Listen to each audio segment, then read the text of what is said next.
Subscribe करें और देखें एक दिल दहला देने वाली हॉरर स्टोरी। बिना घबराए बेल आइकन प्रेस करना ना भूलें।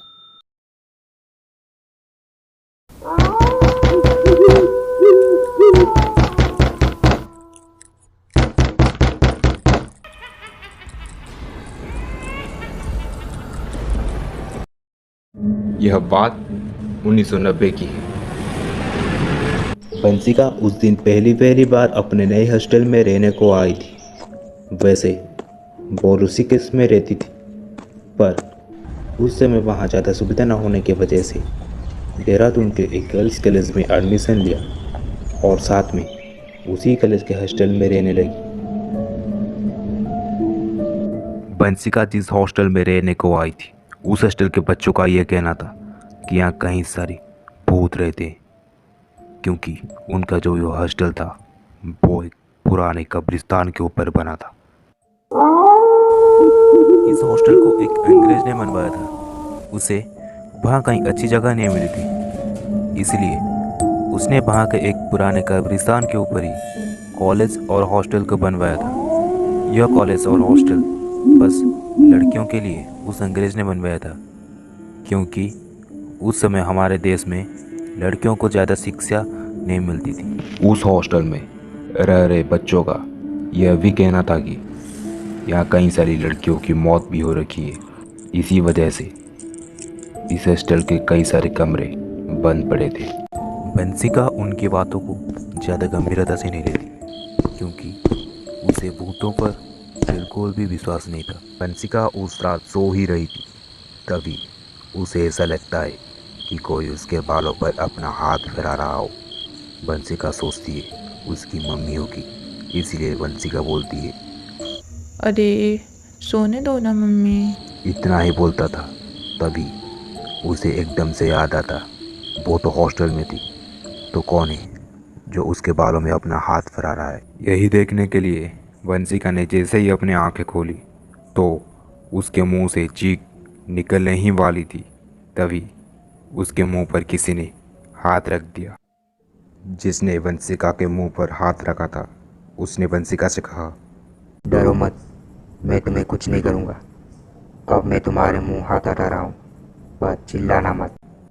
पहले तो बंसिका उसे देखकर डरे जा रही थी, क्योंकि वो आदमी काफ़ी बड़ा और भयानक सा था। बंसिका फिर हिम्मत करते हुए पूछती है, कौन हो तुम? बंसिका की बातों का जवाब देते हुए वो आदमी बोलता है, मैं एक जिन हूँ। मैं यहीं से जा ही रहा था, तभी मेरी नज़र तुम पर पड़ी और मैं तुम्हारे पास आ गया।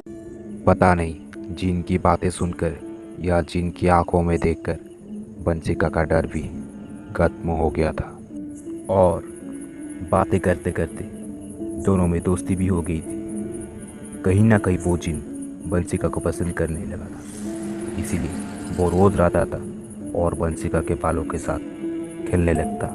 उसके आते ही बंसिका भी जग कर बैठ जाती और पूरी रात बातें करते रहती। वो जिन रोज रात को आता तो था, पर बंसिका के अलावा किसी और को नहीं दिखता था, और बंसिका के साथ के रूममेट उसको पागल समझने लगे थे, क्योंकि वो सोचते थे कि बंसिका रात में अकेले अपने आप से ही बातें करते रहती है। अब बंसिका भी उस जिन को पसंद करने लगी थी, इसीलिए वो रोज रात होते ही उस जिन का इंतज़ार करने लगती, और वो जिन आता, फिर वो दोनों रात भर बातें करते रहते।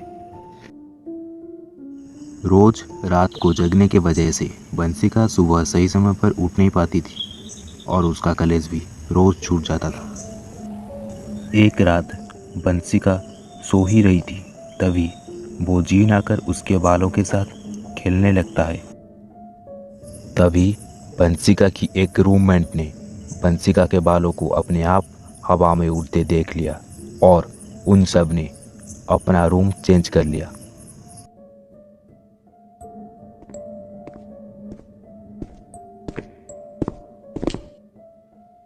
अब सब हॉस्टल में बंसिका के पास जाने में भी डरने लगे थे। एक दिन जब बंसिका के घर वाले बंसिका से मिलने आए तो सब ने उसके घर वालों को सारी बात बता दी कि किस तरह बंसिका के बाल रोज़ रात में को अपने आप उठने लगते थे और वो पता नहीं किससे पूरी रात बातें करती रहती। उसके घर वाले सारी बात को समझते हुए बंसिका के पूरे बाल छोटे छोटे करा देते हैं।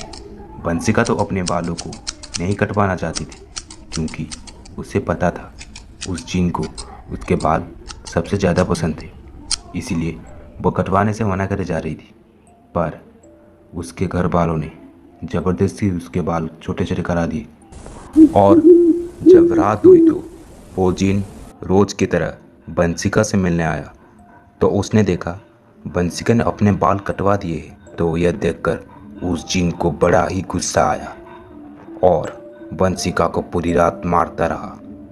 उसके चीखने की आवाज़ पूरे हॉस्टल में गूंज रही थी, पर किसी के अंदर हिम्मत नहीं थी कि वो बंसिका के रूम में चले जाए।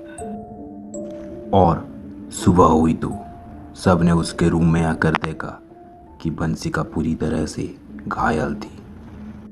उसके शरीर में कटे हुए के निशान थे, जैसे किसी ने उसके पूरे शरीर में ब्लेड से काटा हो। उस हादसे के बाद बंसिका को उसके घर वाले अपने साथ ऋषिकेश वापस ले गए।